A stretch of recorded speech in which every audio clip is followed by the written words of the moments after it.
आजानुलंबित भुजौ कनकावदात संकीर्तनैक पितरौ कमलायताक्षौ विश्वम्भरो द्विजवरौ युगधर्मपालो वंदे जगत प्रिय करो करुणावतारो। वंदे श्री कृष्ण चैतन्य नित्यानंद सहोदितो गौड़ोदय पुष्पंदो चित्रो छंदो तमोनुदो पंचतत्वात्मकं कृष्णं भक्तरूपस्वरूपकं भक्तावतारं भक्ताख्यं नमामि भक्तशक्तिकम्। श्री कृष्ण चैतन्य प्रभु नित्यानंद श्री अद्वैत गदाधर शिवासदि गौर भक्त वृंदा। हरे कृष्णा कृष्णा कृष्णा हरे हरे, हरे राम राम राम हरे हरे। तो कल हमने बात किया था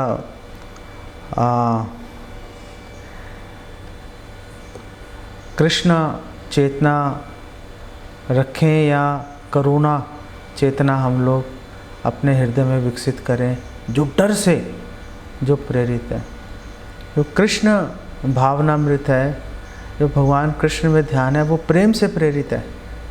लेकिन करुणा के बारे में 24 घंटे हम सोच रहे हैं तो वो डर से प्रेरित है। अभी प्रॉब्लम क्या है कि चाहे डर से प्रेरित है, लेकिन हम अगर कोरोना के बारे में सोचते रहेंगे तो करुणा बन जाएंगे हम लोग भी। अच्छा, भागवतम में उदाहरण दिया गया है कि जैसे एक भंवरा होता है, वो कीड़े को पकड़ के अपने कुएं की दीवार में मिट्टी, गीली मिट्टी में उसको दबा देता है उसको, और उसके इर्द गिर्द मंडराता रहता है और फिर उड़ जाता है, फिर वापस आता है, फिर उड़ जाता है। तो जो कीड़ा होता है वो डर के मारे कि अभी आएगा मुझे खा जाएगा, उसका इंटेंस, बहुत ही गहन उसका स्मरण करता रहता है और वैसा ही स्वरूप प्राप्त कर लेता है। अगर हम भगवान का, अगर हम गहन ध्यान करेंगे तो भगवान जैसा ही स्वरूप प्राप्त कर लेंगे। अब भगवान जैसा स्वरूप का मतलब ये नहीं है कि भगवान में जितना ऐश्वर्य है वो सारा ही मिल जाएगा। भगवान जितना ऐश्वर्य केवल भगवान के अंदर ही है। जब सुतपा और प्रश्नि ने भगवान की तपस्या की थी और भगवान को प्रसन्न किया और भगवान कृष्ण प्रकट हो गए उनके सामने, तो भगवान ने बोला कि आप क्या चाहते हो? तो उन्होंने बोला कि हमें आपके जैसा, हमें पुत्र चाहिए, संतान चाहिए। तो भगवान कृष्ण ने कहा भाई मेरे जैसा तो कोई है ही नहीं, मेरे जैसा तो बस मैं ही हूँ, तो मुझे ही आना पड़ेगा, बेसिकली सवाल ये है। तो फिर भगवान कृष्ण गर्भा के रूप में आए। यहाँ से जीवा गोस्वामी प्रीति संदर्भ में बताते हैं, इस प्रसंग से पता चल रहा है कि जब भगवान के समान ऐश्वर्य की बात करते हैं, भगवान के समान जो रूप प्राप्त हो जाएगा, चतुर्भुज रूप प्राप्त हो जाएगा, भगवान के पार्षद बन जाएंगे। लेकिन जो भगवान का जो ऐश्वर्य है, भगवान का जो शक्ति है, ताकत है, वो कभी प्राप्त नहीं हो सकती।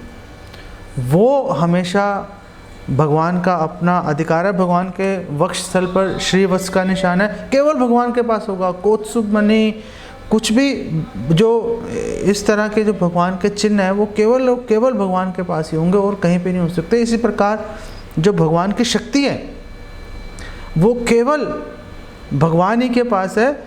भगवान जैसा ऐश्वर्य, भगवान जैसा स्वरूप प्राप्त होने के लिए है कि वैसे सुंदर दिखने शुरू हो जाएंगे, लेकिन एग्जैक्टली भगवान से हम कभी मैच नहीं कर सकते। तो शिशुपाल ने, कंस ने भगवान का गहन ध्यान किया, प्राप्त किया भगवान को।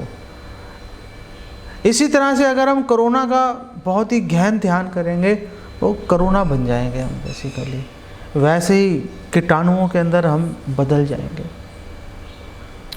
तो खैर, पीछे एक भक्त से मेरी बात हो रही थी और वो भक्त कह रहे थे कि लोग उनसे ये सवाल पूछ रहे हैं, प्रश्न पूछ रहे हैं कि क्या भगवान हमसे नाराज़ हैं जो उन्होंने ऐसी आपदा भेज दी, ये करुणा भेज दिया। मैं इस सवाल को और आगे बढ़ाता हूँ, क्या करुणा को छोड़ो भाई, एक हम ऐसे वातावरण एनवायरनमेंट के अंदर हैं जहाँ पे हम बार बार पैदा हो रहे हैं, मर रहे हैं। तो क्या ये सिचुएशन, क्या भगवान हमसे गुस्सा है, क्या भगवान हमसे नफरत करते हैं कि भगवान ने ऐसा एक वातावरण, एक सिचुएशन भगवान ने खड़ी कर दी कि हम लोग बार बार जिए मरे जा रहे हैं, बार बार पैदा हो रहे हैं, बार बार मर रहे हैं, बार बार पैदा हो रहे हैं, बार बार मर रहे हैं। पुनरपि जननम पुनरपि मरणम पुनरपि जननी जठरे शरणम। बार बार एक माता के गर्भ में हम लोग प्रवेश करते जा रहे हैं। तो आखिर मतलब क्या भगवान हमसे, क्या मतलब जालिम है भगवान, दुष्ट हैं भगवान, मतलब हमसे घृणा करते हैं भगवान, हम पे क्रोधित हैं, आखिर हो क्या रहा है? और फिर चलो पहले इस प्रश्न के ऊपर बात करते हैं, फिर और भी बहुत सारे प्रश्न हैं उसके ऊपर बात करेंगे। तो क्या भगवान हमसे नाराज हैं? क्या कृष्ण हमसे नाराज हैं जो हमें इतनी सारी प्रॉब्लम्स का सामना करना पड़ा है? अर्जुन ने एग्जैक्टली यही क्वेश्चन, कुरुक्षेत्र के मैदान में महाभारत का युद्ध शुरू होने वाला है, दोनों सेनाओं के बीच में खड़े हुए हैं, अर्जुन का गला सूख रहा है, त्वचा जल रही है, आंखों से आंसू बह रहे हैं, धुंधला हो गया उसका विजन, देखने की शक्ति, हृदय कांप रहा है उसका, खड़े होने की शक्ति उसके अंदर नहीं रही, उसकी टांगों के अंदर नीचे बैठना पड़ गया उसको। और उसने पूछा कि हे कृष्णा, ये ऐसा क्या हो रहा है, हम लोग ये सारे सामना क्यों करना पड़ रहा है? तो उस समय भगवान ने इस सवाल का उत्तर भगवान ने दिया था, और भगवान ने उस समय अर्जुन को बताया था भगवद गीता 3:37 में, कामेश क्रोधेश रजोगुण समुद्भवा महाशनो महापापा विधि एनम इह वैरिणम। अर्जुन, मुझे दोष देने की जरूरत नहीं है, आप इसका जो ठीकरा है मेरे सिर पे मत फोड़िए। आपकी जीव की जो इलिसिट, जो अवैध, जो उनकी डिज़ायर्स हैं, काम वासनाएँ हैं, और फिर वो काम वासनाओं के पूरा ना होने पर जो उससे जनित, जो उससे उत्पन्न जो क्रोध है, वो आपका ये कारण है।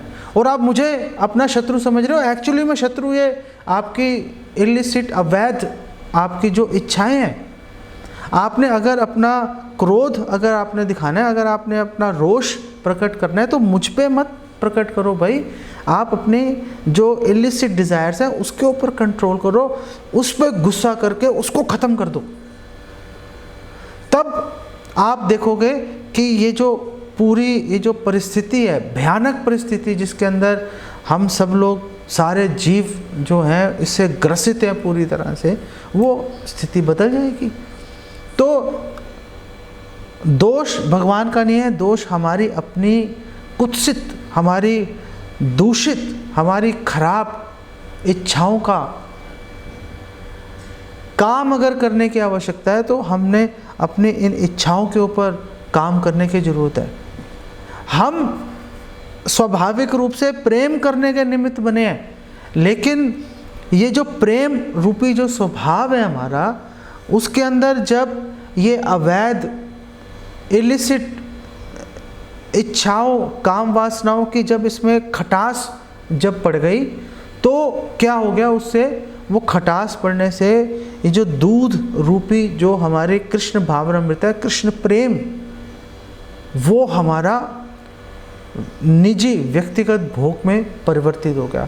अब हमें लगने लगा कि वो कृष्ण की सेवा क्यों करें, क्यों नहीं हम भोग करना शुरू कर दें। तो ये सारा जो हमारा प्रयास है, पूरा फोकस हमारा अपनी इच्छाओं को बदलने में हमारा लगना चाहिए, ना कि हम सारा प्रयास जो है भगवान पर दोषारोपण करने में लगा दे। हमने तो कुछ किया ही नहीं, हमारा क्या रोल है? अरे सारा रोल ही आपका है भाई। आपने भगवान से विमुख होकर कृष्ण बहिर्मुख होए भोग वांछा करी, निकटस्थ माया तारे झपटिया धरी। हमने जैसे ही भगवान कृष्ण से विमुख होकर भोग करने की इच्छा की, माया ने तुरंत हमें पकड़ लिया। अब इसमें मतलब दोष क्या कृष्ण का है? क्या कृष्ण कम सुंदर हो गए थे? नहीं, हमारे अंदर ये काम वासना रूपी खटास ने कृष्ण प्रेम रूपी दूध को भोग वासना रूपी दही में खट्टा कर दिया, उसको परिवर्तित कर दिया, खराब कर दिया उसको। अब वो जो खटास वाला जो ये भोग वासना है, अब ये भगवान की सेवा में लगाने के अब योग्य नहीं रही। तो इसको कैसे बदलेंगे? ये जो दूध दही के अंदर से ये जो खटास है, ये जो भोग वासना है, काम वासना है, इसको इसमें से खींच के हमें बाहर निकालना पड़ेगा। तो हम शुद्ध जो अमृत रूपी दूध है वो हम भगवान के चरणों में हम उनको अर्पित कर सकते हैं, तब जाके बात बन जाएगी। ब्रह्मा जी भी भगवान कृष्ण की इस बात का अनुमोदन कर रहे हैं भागवतम 10:14-8 के अंदर। और ब्रह्मा जी बोल रहे हैं, जब भगवान की स्तुति कर रहे हैं, और ब्रह्मा जी ने बोला तत्तेनुकंपात सुसमीक्षमानो भुंजान एव आत्मकृतम विपाकम। अरे भाई, किसी को दोष मत दो, भगवान को कोई दोष देने की जरूरत नहीं है।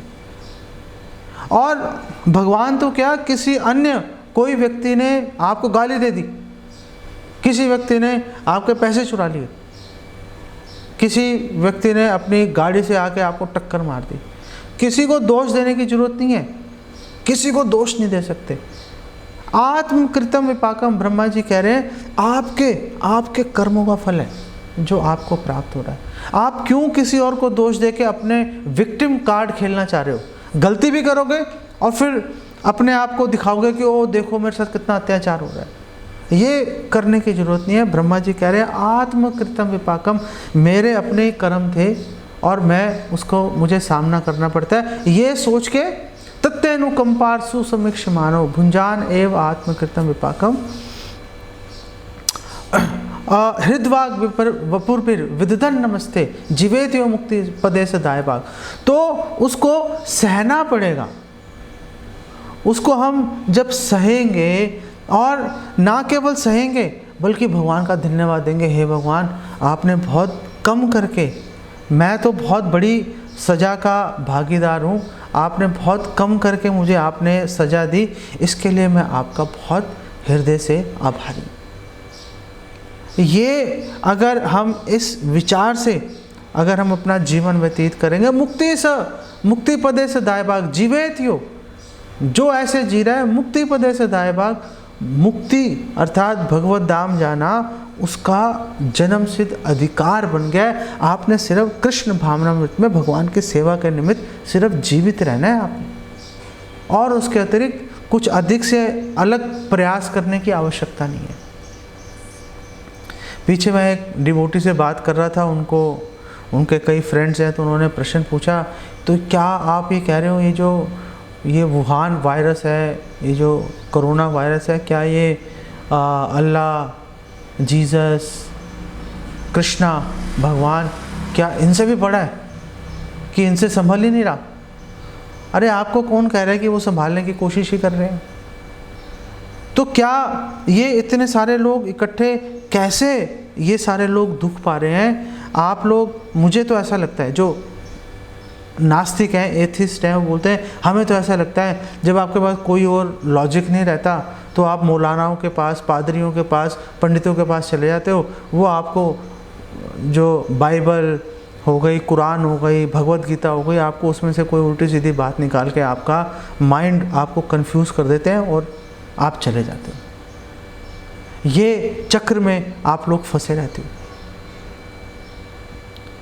एक्चुअली में क्या है कि जो भी ये पूरे संसार में अगर ये वायरस फैला हुआ है, ये हमारे अपने जो कर्म है, कलेक्टिव जो कर्म होते हैं, भगवान ने ऐसे अरेंज किया हुआ है कि लोग इसका जो है फल भुगत रहे हैं। तो फल भुगतते समय एटलीस्ट जो डिवोटीज़ हैं, जो भक्त हैं, उनको परेशान बेसिकली होने की आवश्यकता नहीं है। उनको ये सहन करना चाहिए कि हाँ, आत्मकृतम विपाकम, कि मेरे कर्म है, मैं इसको भोग रहा हूँ, और जब मैं मेरे ये भगवान की दया से जब मैं इसको भोग लूँगा तो मुझे भगवान की और अधिक अच्छे से सेवा करने का मुझे अवसर मिल जाएगा। तो जो नास्तिक है वो बोलेंगे कि आप फिर ये रेमडेसिविर इंजेक्शन्स क्यों लगवा रहे हो, स्टेरॉइड्स क्यों ले रहे हो, ऑक्सीजन के सिलेंडर के लिए क्यों दौड़ रहे हो भाई, क्यों अस्पतालों में भाग रहे हो? मंदिरों की तरफ भागो, गुरुद्वारे की तरफ भागो, मस्जिदों की तरफ भागो, चर्च की तरफ भागो, वहाँ पे आप अपने अल्लाह गॉड भगवान को बोलो, वो आपको रक्षा करेंगे। आप क्यों जा रहे हो डॉक्टर्स के पीछे? आखिर क्या आपको भगवान पे विश्वास नहीं है? हमें भगवान पे पूरा विश्वास है, लेकिन हम अपनी रक्षा के लिए भगवान से हम गुहार नहीं लगाते। क्यों नहीं लगाते? क्योंकि हमारा काम है भगवान की सेवा करना, हम भगवान से सेवा ले नहीं सकते। हम आखिर भगवान को क्यों बोले कि हे भगवान हमारी रक्षा करो, हे भगवान हमें बचाओ? हम आखिर क्यों भगवान को बोले? भगवान, हम पूरा जीवन जो है हम भगवान की सेवा के निमित्त भगवान को संतुष्ट करने में लगा देंगे। हम भगवान से सेवा मांगकर हम जो स्वामी सेवक का जो संबंध है उसको हम कलुषित नहीं करना चाहते, उस पर हम दाग नहीं लगाना चाहते। हम जिस भी परिस्थिति में रहेंगे भगवान की सेवा करते रहेंगे। लेकिन हम देखते हैं कि बहुत बड़े बड़े जो शुद्ध भक्त हैं, जो इनफैक्ट भगवान के पार्षद ही हैं, वही भगवान को बोल रहे बचाओ। द्रौपदी ने बोला, जब द्रौपदी का वस्त्र हरण हो रहा था, द्रौपदी ने बोला बचाओ कृष्णा, और भगवान ने आके बचाया। गजेंद्र ने बोला ओ भगवान बचाइए प्लीज़, सर्वशक्तिमान हे भगवान मुझे बचाइए, और भगवान ने आके बचाया। जो भगवान के अपने पार्षद ही हैं, वो सांप के मुंह में प्रवेश कर गए भगवान के सामने ही, और भगवान को भी साथ में प्रवेश करना पड़ा। जंगल की आग लग गई, पानी जो झील का दूषित कालिया दहा जो है उसका पानी पी के गायें वगैरह सब मर गई। लोग बोल रहे हैं रक्षा करो, अब भगवान रक्षा कर रहे हैं। तो आखिर ये सब क्या हो रहा है? जब वो लोग भगवान से गुहार लगा सकते हैं तो हम क्यों नहीं लगा सकते? वो इसलिए लगा रहे हैं गुहार, वो अपनी रक्षा के लिए नहीं लगा रहे, वो अपनी रक्षा के लिए नहीं लगा रहे। दो कारण से वो लोग भगवान से गुहार लगाते हैं कि भगवान बचाएं। पहली जो कारण होता है ऐसे भक्तों का, पार्षदों का भगवान को गुहार लगाने के पीछे ये रीज़न होता है कि वो भगवान का यश बढ़ाना चाहते हैं कि देखो कितनी इम्पॉसिबल, असंभव स्थिति थी, भगवान ने चुटकियों में हल कर दी। 1 सेकंड में भगवान ने गोवर्धन पर्वत उठाया, बात खत्म हो गई। इंद्र का सारा रोष, सारा क्रोध इंद्र का 1 सेकंड में देखते देखते खत्म हो गया। जंगल की आग भगवान ने 1 सेकंड में उड़ा दी। जब पांडव ही नहीं बचा रहे द्रौपदी को, कौन बचाएगा? भगवान ने 1 सेकंड में आके द्रौपदी की जो है उसके सतीत्व की, उसकी रक्षा कर ली भगवान ने।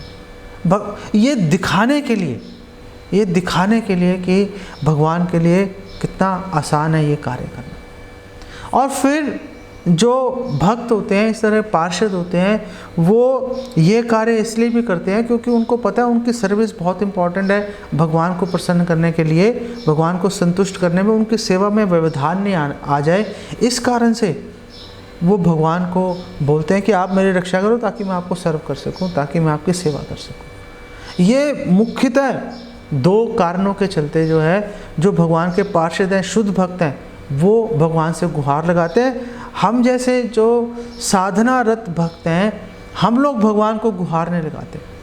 हम लोग भगवान की कृपा पे तो आश्रित हैं, लेकिन हम अपने बचाव के लिए हम खुद भरसक प्रयास करेंगे। तो प्रयास करने की ज़रूरत ही क्या है? प्रयास करने की ज़रूरत क्या है आपकी? जो डिवोटीज हैं उनके दोनों हाथों में लड्डू हैं इस समय अगर देखा जाए तो।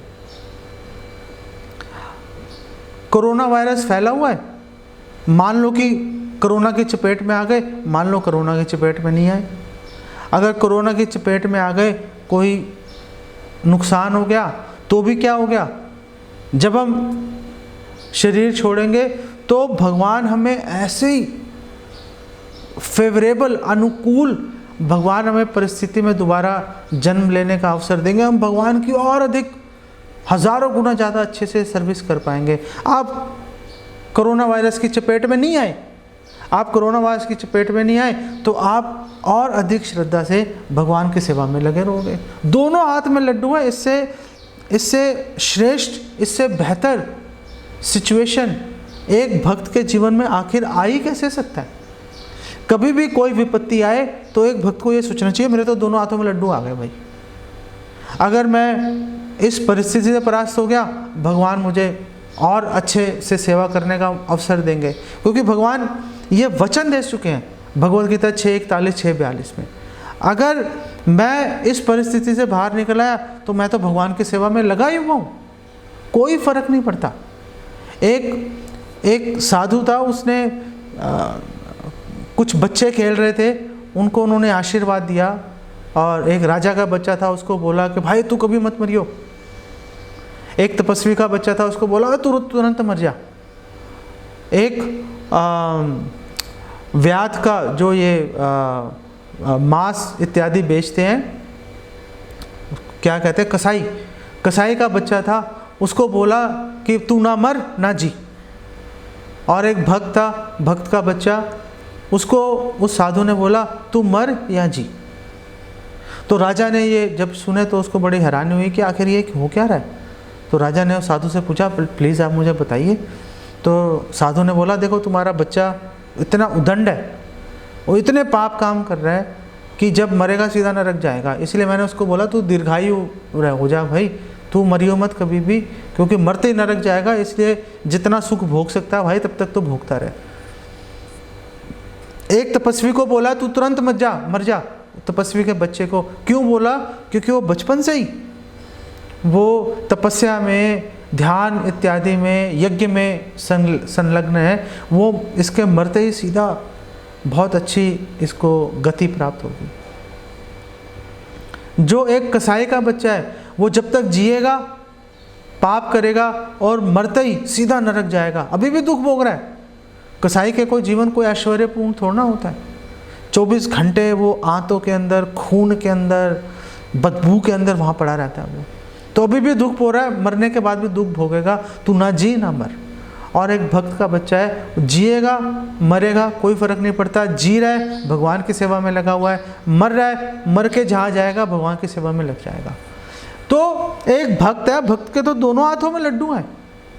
हमें तो ये सोच के चलना चाहिए कि विपत्ति आए कोई प्रॉब्लम नहीं है, विपत्ति नहीं आए कोई प्रॉब्लम नहीं है, हम तो जो काम कर रहे थे पहले हमें तो वही काम करते रहना, हमारे जीवन में कोई बेसिकली बदलाव नहीं आता।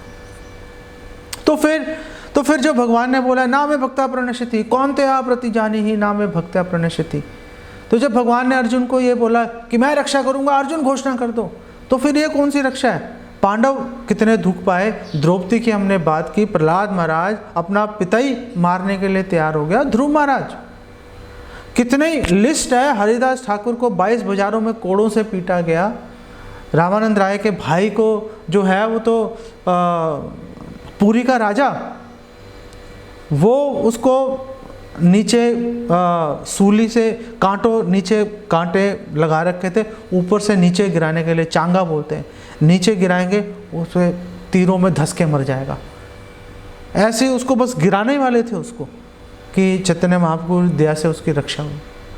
तो आखिर हम तो कहीं देख ही नहीं रहे कि भगवान वो भक्तों की इस तरह से रक्षा कर रहे हैं, भक्त तो बल्कि बहुत ज़्यादा कष्ट प्राप्त कर रहे हैं। तो भगवान जब ये बोल रहे हैं ना मैं भक्ता प्रणश्यति, मेरे भक्त का नाश नहीं होगा, तो कौन से जो अमरता की बात कर रहे हैं? तो अगर आप भक्तों की प्रार्थनाएं पढ़ोगे, जो उन्होंने भगवान का दर्शन किया और प्रार्थनाएं बोली, उन्होंने हमेशा बहुत सारी प्रार्थनाएं हैं, लेकिन उसका जो सार है, एसेंस है, वो एक ही है कि हे भगवान आप ऐसी दया कीजिए कि कभी हमें आपका स्मरण जो है वो कभी खंडित नहीं हो जाए, हम आपका विस्मरण नहीं हो जाए, हम आपको भूल नहीं जाए। तो भगवान जो है जब बोलते हैं ना मैं भक्ता प्रणश्यति, भगवान भक्तों के इस प्रार्थना की, इस इच्छा की पूर्ति करते हैं। भगवान कभी भी अपने भक्तों की आध्यात्मिकता को, अपने स्मरण को भगवान कभी भी खंडित नहीं होने देते। जहाँ तक हमारी बात है, हमारी बात हम कोरोना से लड़ाई नहीं लड़ रहे, हमारी लड़ाई बहुत बड़ी है, बहुत बड़ी लड़ाई है हमारी। एक बार मैं कुछ वर्ल्ड कप या कुछ चल रहा था, तो उसका एक पोस्ट मैंने देखा कहीं पर, तो उसमें लिखा हुआ था कि कुछ लोग कहते हैं कि ये जो वर्ल्ड कप टाइटल जीतने की जो लड़ाई है, ये जो कंपटीशन है, ये जीवन और मृत्यु का सवाल है। और फिर उसने नीचे लिखा कि आप मेरी बात पर विश्वास कीजिए, ये उससे कहीं अधिक महत्वपूर्ण है। वर्ल्ड कप के टाइटल के लिए बात कर रहे हैं। वास्तव में जो हमारी लड़ाई है, हमारी लड़ाई कोरोना की लड़ाई से करोड़ों अरबों गुना अधिक महत्वपूर्ण लड़ाई है। हमारी लड़ाई सीधा माया से। ये कोरोना इत्यादि बीमारियां, आपदाएं जो हैं, ये तो छोटे छोटे यंत्र हैं माया देवी के, हमें डरा कर, भयभीत करके हमें इस संसार में बांधे रखने के लिए। हमारी लड़ाई तो सीधा डायरेक्टली माया से। और हम कोई राइफल, बॉम्ब, टैंक्स, हम इनके माध्यम से हमने लड़ाई कर रहे हैं। हमारे लड़ने का तरीका अलग है। हमारे लड़ने का तरीका है जप के द्वारा। अगर हम कठिन से कठिन परिस्थिति में भी अगर हम दृढ़तापूर्वक, श्रद्धापूर्वक अगर हम जप कर रहे हैं, तो ये हम मान सकते हैं, ये हम गर्व के साथ हम कह सकते हैं कि हमारी जो लड़ाई है, हम अपने लड़ाई में जो हमारा योगदान है, वो योगदान हम पूरी निष्ठापूर्वक हम दे रहे हैं। ये जो लड़ाई है, ये लड़ाई करने के लिए हमें गुरु की और भक्तों की संग की, उनके मार्गदर्शन की अत्यंत आवश्यकता होगी। ये जो कोरोना, ये जो बीमारी आई है, इससे एक बात तो स्पष्ट हो गई, लोगों के दिमाग में ये बात तो आ गई कि ये जो फॉर्म कम्युनिटीज़ हैं, ये कोई लग्जरी नहीं है, ये कोई ऑप्शन नहीं है, ये हमारे लिए नितांत आवश्यक वस्तु है। हमारे इसका कोई विकल्प नहीं है। हर भक्त को इस महामारी के बाद में ये प्रयास करना चाहिए कि वो जल्द से जल्द ऐसा प्रयास करे कि वो फॉर्म कम्युनिटीज़ के अंदर शिफ्ट हो जाए, वहाँ पे जाके रहना शुरू कर दे फॉर्म कम्युनिटीज़ में। लेकिन इस बात का ध्यान रखना पड़ेगा कि जब हम फॉर्म कम्युनिटीज़ में जाकर रहने की बात कर रहे हैं, हम वहाँ पर किसी बीमारी से बचने के लिए हम वहाँ पर जाकर रहने की बात नहीं कर रहे। हम फॉर्म कम्युनिटीज़ में भक्तों के साथ 24 घंटे दिन रात सोते जागते हुए हम भक्तों के साथ रहना चाहते हैं, क्योंकि भक्तों के जो संग है, भक्तों का संग, वो भक्ति की जन्म स्थली है।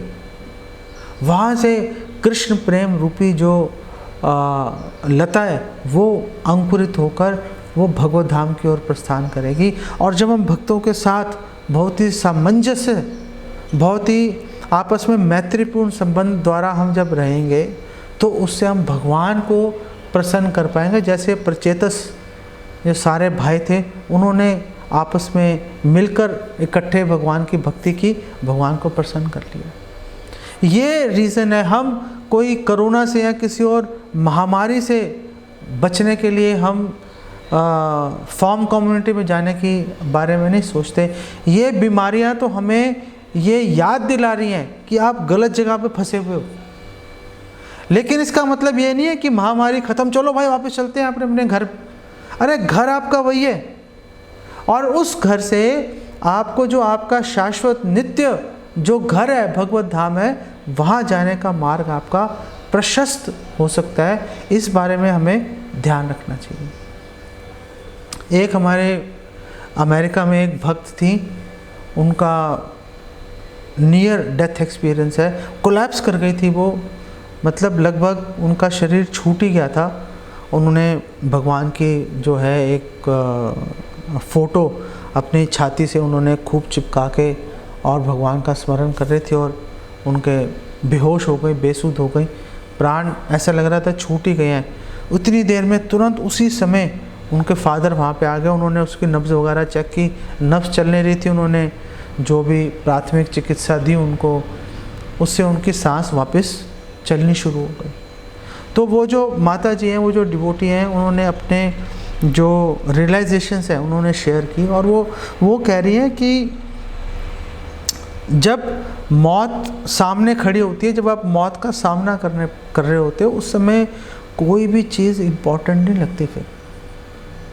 उस समय जो एक भोगी है वो ये सोचता है कि मुझे 1 सेकंड और मिल जाए बस किसी तरह से।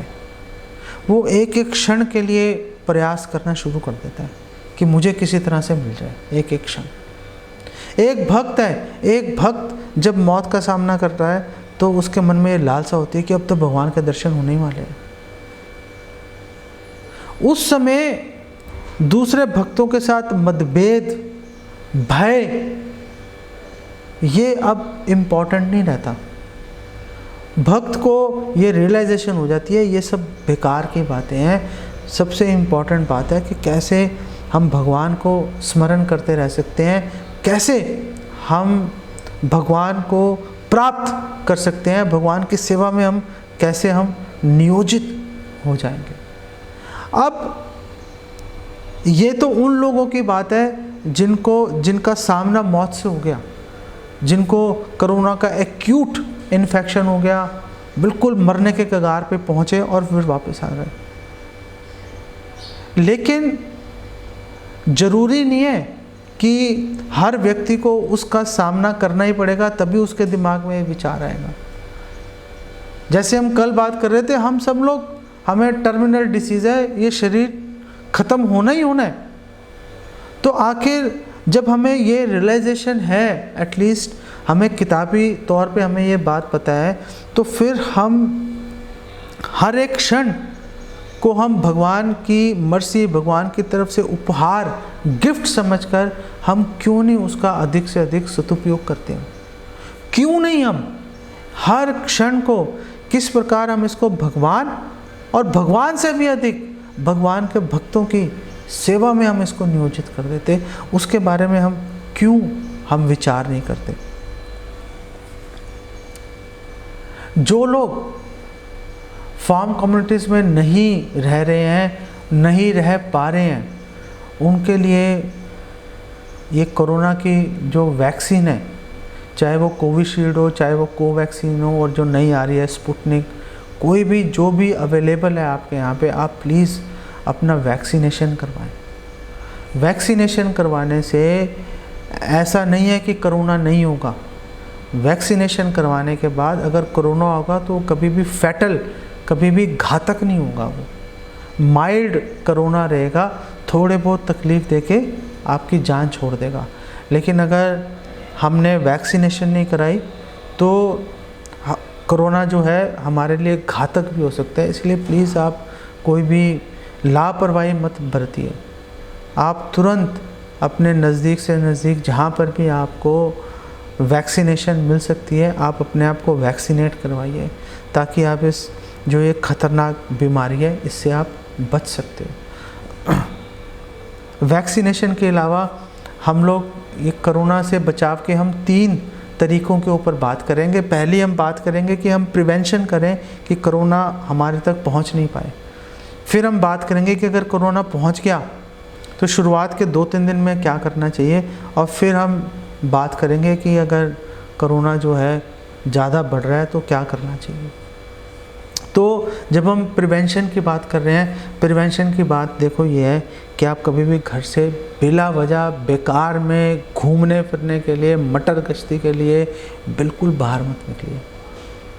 अगर घर में रहकर आपका काम चल सकता है, प्लीज़ घर में रहिए। कोई चीज़ घर में रह के आपको 100-200 रुपये महंगी अगर ख़रीदनी पड़ रही है, ख़रीद लीजिए। 100-200 रुपये बचाने के लिए अपने जीवन को ख़तरे में प्लीज़ मत डालिए। बाहर जाएं, घर से 2 मास्क लगा के जाएं। नीचे N95 या और कोई अच्छा मास्क होना चाहिए, और उसके ऊपर सर्जिकल मास्क लगाएं। घर में घुसने से पहले सर्जिकल मास्क उतार के बाहर ही फेंक दें उसको, और अपना घर में आके जो आपका जो N95 या कोई अच्छा मास्क है उसको आप कील पे बाहर कहीं पे टांग दें, उसको अपने घर के बालकनी इत्यादि में, और उसको वहाँ पे पड़े रहने दें, सैनिटाइज होने दें उसको 2-3 बार यूज़ करते रहें। ऐसे आप रोटेशन के अंदर उसको यूज़ करें। ये जो मास्क है, जो हम अपने मुंह पे 2 मास्क की बात कर रहे हैं, एक मास्क इंटरनली भी हम लगा सकते हैं। उस मास्क को कहते हैं ऑयल।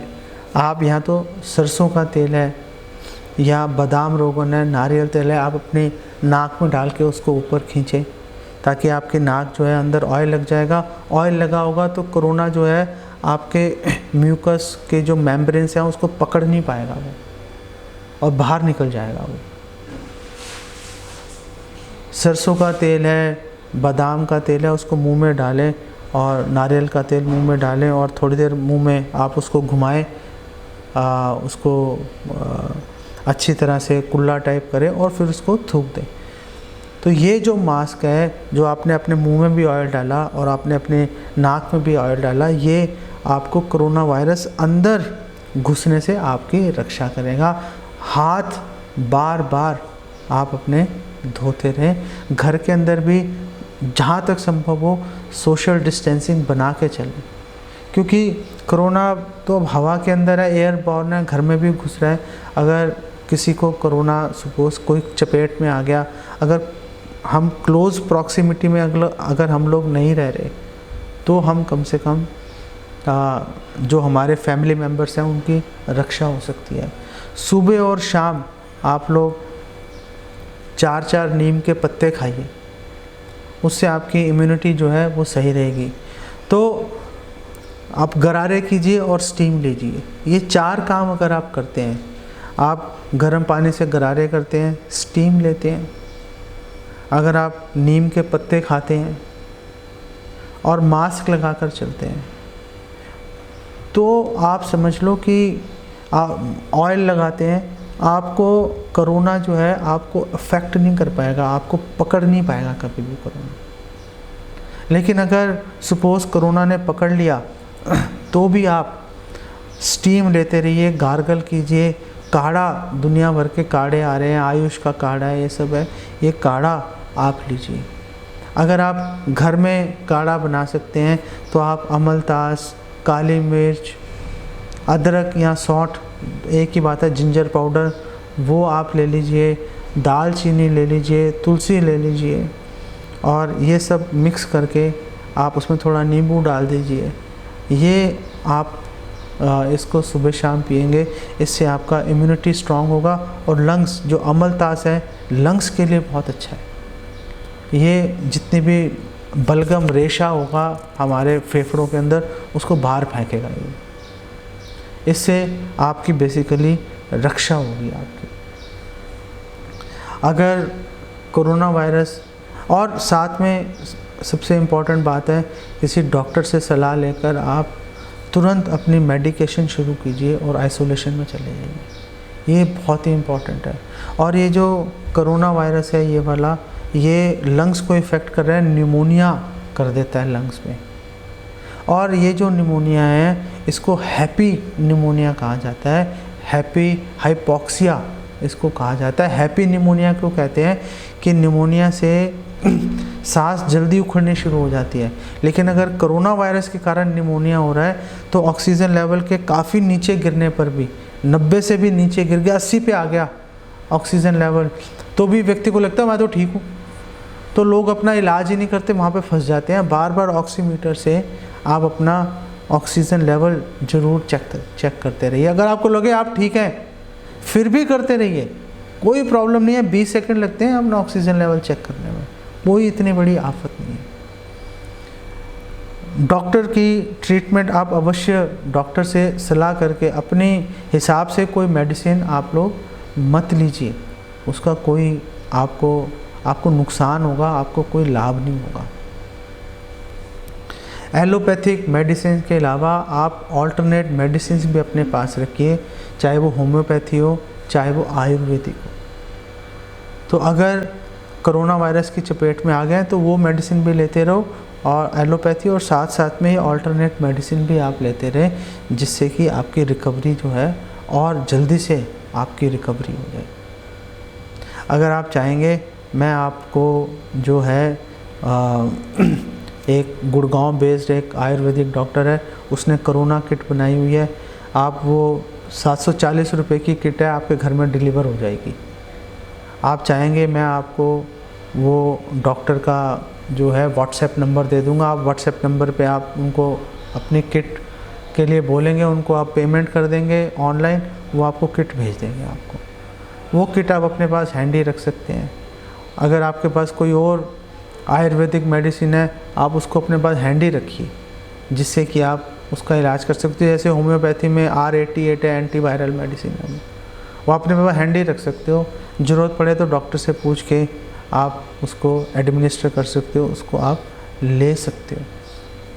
कम्युनिटी लेवल पर मुझे लगता है कि कोई व्यक्ति एफर्ट नहीं कर रहा।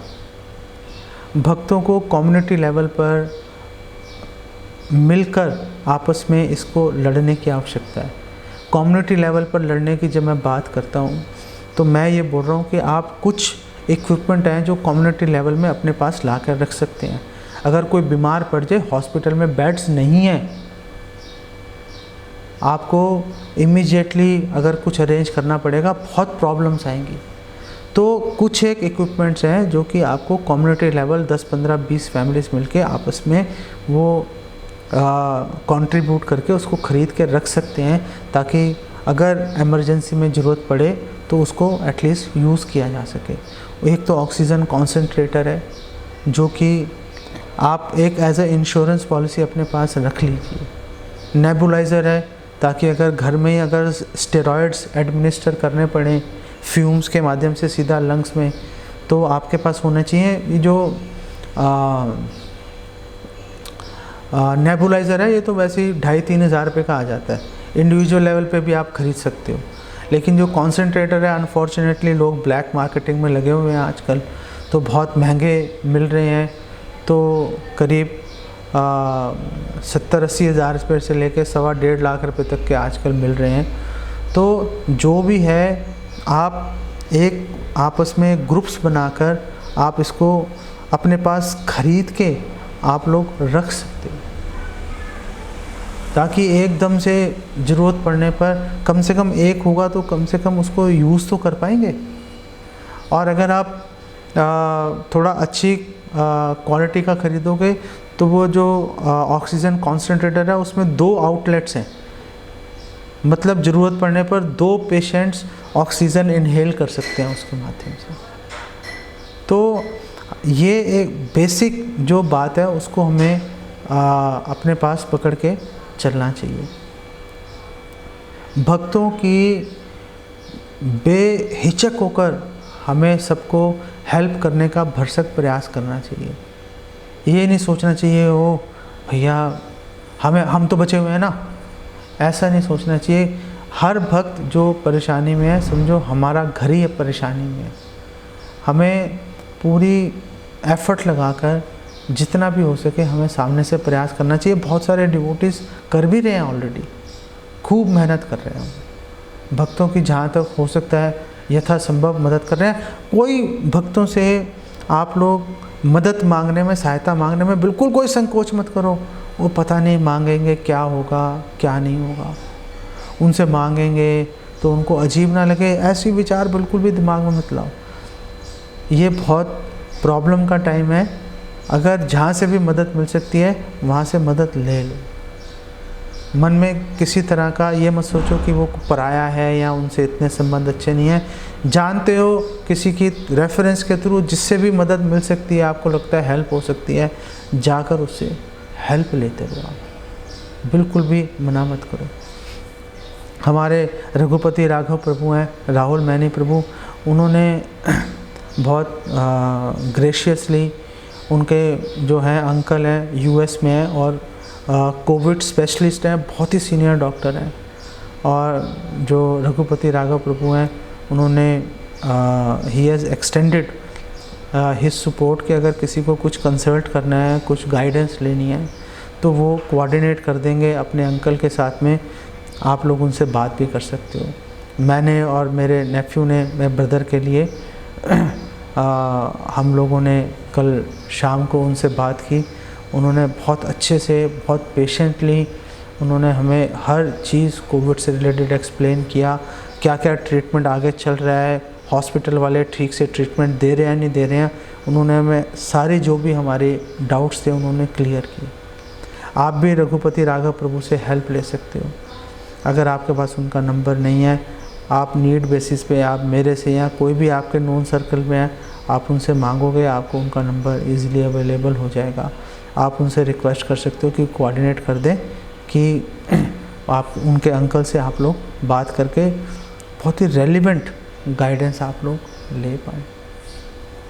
कम्युनिटी लेवल में अगर हम लोग एक दूसरे की हेल्प नहीं करेंगे, ये एक मौका है हमारे पास में एक दूसरे के साथ बॉन्ड बढ़ाने का, एक दूसरे के साथ संबंध बढ़ाने का।